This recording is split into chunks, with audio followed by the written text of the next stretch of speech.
Ryan, I can't let you go without asking about Clay Helton. You hear it 50,000 times more than I do, and I hear it plenty, like every other day, about actually USC fans going to the extent of wanting to tank a season to get him out the door, many of them. And the last couple of years, it seems to be that he's turning in the type seasons, at least the last 2 years at 8-5 and 5-1, that were just good enough that a lot of people were dissatisfied, thinking, I wish we would have just tanked it this year to get him out the door. When you really look at the scope of what he's accomplished there, I don't think people give him enough credit.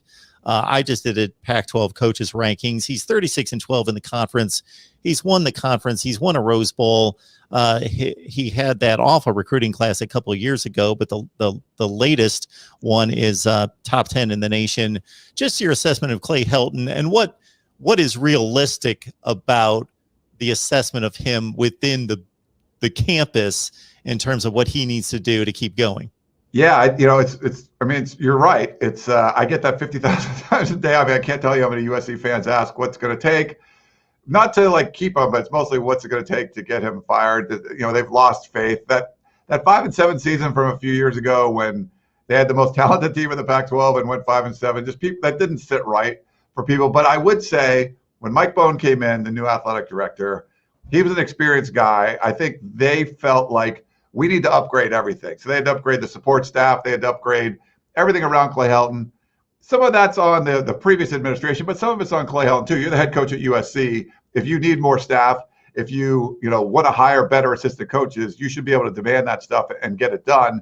They're now hiring, I think, better assistants under him. They've definitely built out the support staff. He has the resources around him now to make another run and try win the Pac-12 again. I think that's what you got to do, Mark. For me, if he doesn't win the Pac-12 in 2021, it would just, to me, would be another disappointing season. I mean, they lost to an Oregon team that finished second in the North, lost to Cal, lost to Oregon State, and then beat USC in the Coliseum. Like, to me, that was a failure of a season. Not being, I know undefeated is not, that shouldn't be the expectation or the bar that you're setting. But the way the season played out, they lost all their hard games, and they got to play the second place team from the North, and they should have won that game. So to me, that was a failure. In 2021, to make sure he keeps his job, I do think he has to win the Pac-12. He got an extension a few years ago. Now that's starting to run out. There's less of a buyout that the administration would have to pay out. So I feel this is the year, Mark.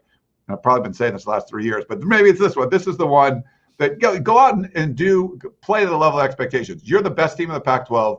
Go win the Pac-12. Anything short of that, I think, would be another disappointment. And if they win the South and lose to Oregon or Washington something in the Pac-12 championship game, they could make a change. So I know that's still, you go 8-4 and 9-3. Without winning the Pac-12, I'm not sure his job is safe. So that's not sourced or anything. It's just my personal opinion. But I've been wrong the last few years, so we'll see, Mark. The division's interesting. Herm Edwards down at Arizona State. Of course, Kyle Whittingham's rock solid. He's always going to do the same thing and run the same program and same identity at Utah. Colorado surprised some people last year, but USC, as you mentioned, best talent in the division, and Oregon obviously has recruited well the last few years, so it's close between those two for the overall talent lead. Ryan Abraham, 247 Sports, USCFootball.com. The coverage over there is phenomenal. Check it out, of course, and get a free mask at voiceofcollegefootball.com.